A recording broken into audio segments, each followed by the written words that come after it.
Okay, so we have a ball now that moves across the screen. Now what I want it to do is after it leaves the screen, I want it to reappear again back on the other side, excuse me, so that it's looping over and over again.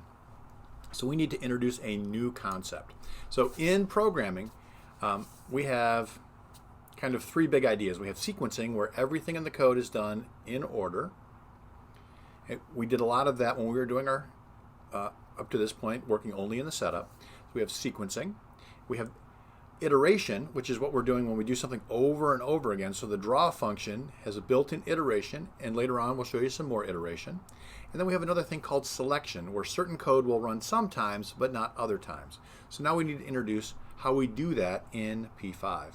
So I am going to use a new function called if, and then if asks a question. So, and it will return either true or false, and we call that a Boolean. So if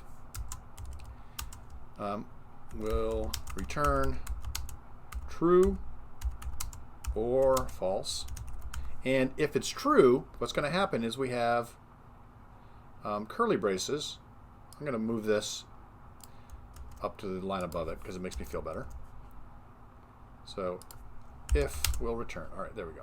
So we do a curly brace, and then we have our closed curly brace. So what if does is if the statement inside the parentheses is true, the code inside of the curly braces will execute.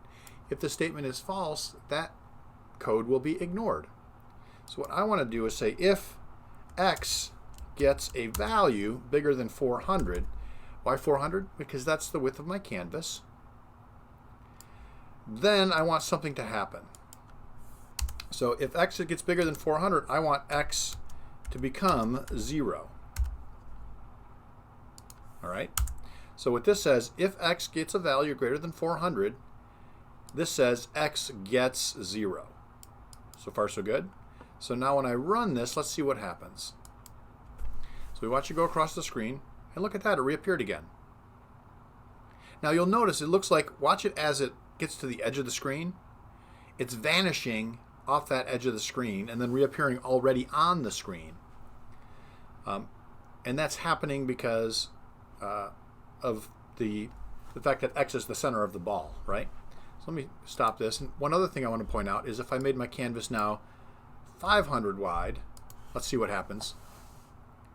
It vanishes before it gets to the edge of the canvas, doesn't it? That's weird.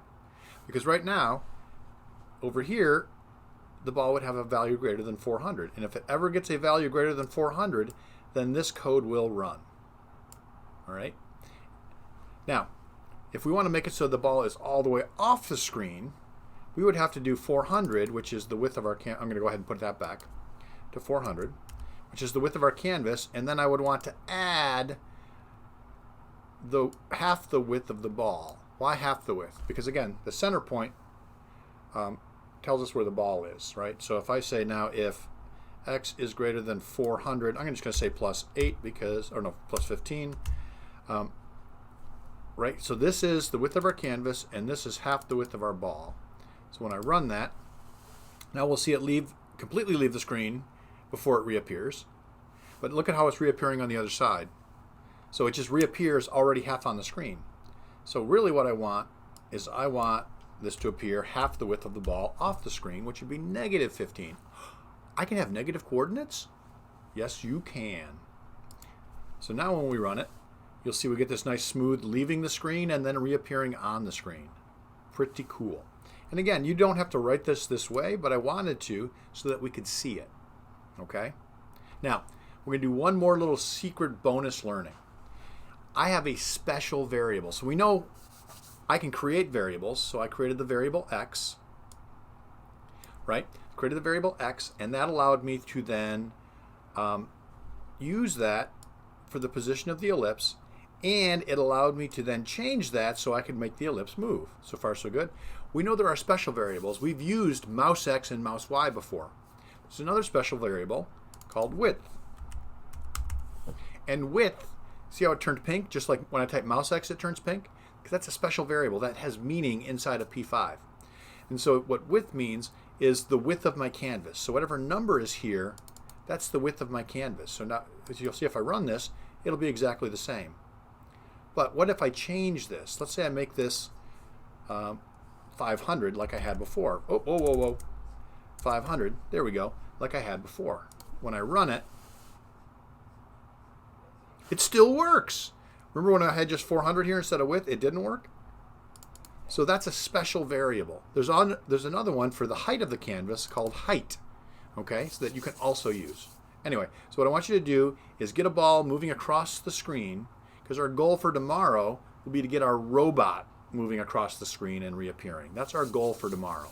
If you're feeling ambitious, you might even tackle that after you get this done.